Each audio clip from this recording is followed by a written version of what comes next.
புரியலைங்க அது எனக்கு. நம்ம டைம் தான் எக்ஸ்டெண்ட் பண்ண முடியும் என்ன சார் நம்ம எப்படியும் கம்பல்சரி டைம் தான் எக்ஸ்டெண்ட் பண்ண முடியுங்க. நம்மளோட சுச்சுவேஷன் ஆமா, இது அதோட situation அப்படின்னு சொல்லி சொல்லிட்டு இப்போ நீங்க 5 லட்சம் வாங்கியிருக்கீங்கன்னா, சார் என்னால ஒரு 2 லட்சம் கட்ட தான் முடியும், என்னால இதுதான் பார்த்தா செட்டில்மெண்ட்னு சொல்லுவாங்க கஸ்டமருக்கு. ஆமா செட்டில்மெண்ட் இதுதான் சார் ஒரு நிமிஷம் சார். சார் வந்து செட்டில்மெண்ட் வந்து பேசுறாங்களா அது வந்து அவங்க பேங்க்ல இருந்து பேசுறாங்களா சார் அது ஏஜென்சி அந்த அது மாதிரி ஏஜென்சின்னு தான் பேசுவாங்க சார் செட்டில்மெண்ட்.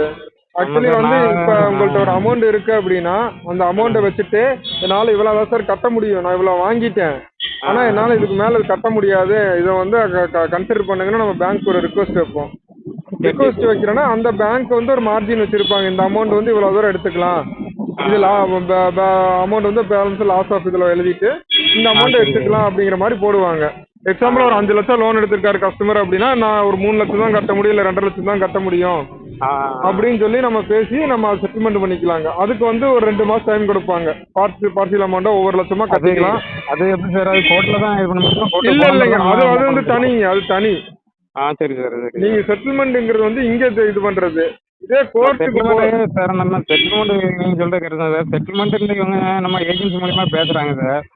அப்படி இருக்கும்போது நம்ம இவங்கள நம்ம எதை நம்பி நம்ம கொடுக்கறது அப்படி அதெல்லாம் எல்லாம் பிரச்சனை இல்லைங்க. அதெல்லாம் ப்ராப்பரா லெட்டர் வரும், உங்களுக்கு மெயில் வருங்க. அவங்க கையில எல்லாம் நம்ம கட்டுறதெல்லாம் கிடையாது. உங்களுக்கு செட்டில்மெண்ட் போறதுன்னா ஃபர்ஸ்ட் செட்டில்மெண்ட் ரைஸ் பண்றதுக்கு உங்களுக்கு ஒரு மெயில் வரும், ரைட்டா? அந்த மெயில வந்து நீங்க படிச்சு பார்த்துட்டு அக்செப்ட் பண்ணணும். இந்த அமௌண்ட் நான் சொல்றேன் 2 லட்சம் சொல்லியிருக்கேன், 2 லட்சம் போட்டிருக்காங்களா 3 லட்சம் போட்டிருக்காங்களான்னு பாப்பீங்க. பார்த்துட்டு ஐ அக்செப்ட் திஸ் ஆஃபர்னு திருப்பி மெயில் பண்ணணும். நீங்க அதுக்கு பண்ணின பிறகு அவங்க லிங்க் அனுப்புவாங்க, நீங்க லிங்க்ல போய் பேமெண்ட் பண்ணிடணும், அவ்வளவுதான். பண்ண பிறகு எல்லாமே உங்களுக்கு வந்து ஏமாத்த முடியாது, அதுல ஏமாத்தல முடியாதுங்க. செட்டில்மெண்ட் சில பேர் என்ன சொல்லுவாங்க அப்படின்னா, அதைத்தான் சொல்றாங்க. சில கஸ்டமர் சில கலெக்ஷன் ஏஜென்சி இப்படி ஏமாத்துறாங்க. என்ன பண்ணுவாங்க அப்படின்னா, சார் நீங்க பேமெண்ட் கட்டுங்க அப்படின்னு செட்டில்மெண்ட் பேசிட்டு நாலேஜ் இல்லாம கஸ்டமர் என்ன பண்ணுவாங்க அப்படின்னா, ஸோ செட்டில்மெண்ட் வந்துருச்சுன்னு எந்த ஒரு ப்ரூஃபுமே இல்லாம பணத்தை கட்டிடுவாங்க. அவன் அதை தூக்கி வரவுல வச்சிருவான். ஆமா அதான் சார், அப்படி நம்ம ஏமாந்துடக்கூடாது.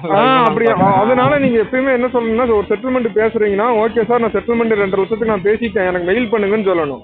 மெயில் பண்றது வந்து அவனோட அபிஷியல் டொமைன்ல இருந்து மெயில் பண்ணியிருக்கணும். இப்போ பிரதீப் ஜிமெயில், பிரதீப் yahoo.com அந்த மாதிரி எல்லாம் வரக்கூடாதுங்க.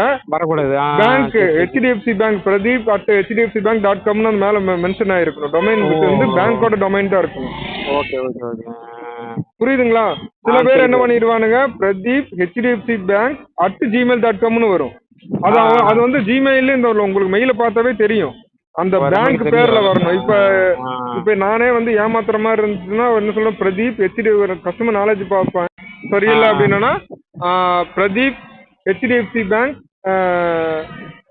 @gmail.com அப்படின்னு போடுவேன். அது வந்து ஜிமெயில் போலியான மெயில், அதை ஏத்துக்க முடியாது.